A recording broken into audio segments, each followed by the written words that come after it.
สองเฮาห่างกันอยู่คนละแดน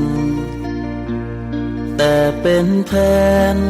สร้างหักมาหลายเวลาเพราะหน้าที่ตอนนี้จึงอยู่ไกลตา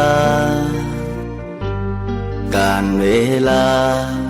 บ่อาจมากีดขวางเฮาได้ถึงอยู่ไกลแต่ใจคิดฮอดเสมอหากเจ้าเด้อได้เจอคงอุ่นหัวใจ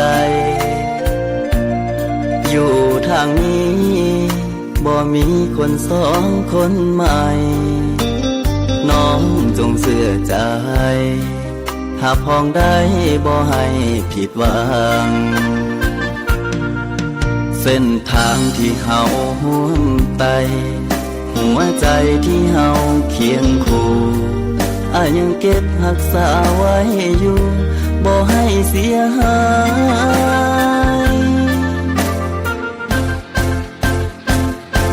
ยหักเจ้าเด้อ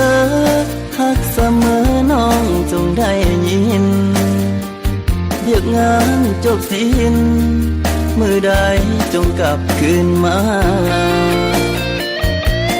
คิดฮอดหลายสิตายน้ำแล้วหัวบ่อยากเสียน้ำตากับน้องละผู้เด้อคนดี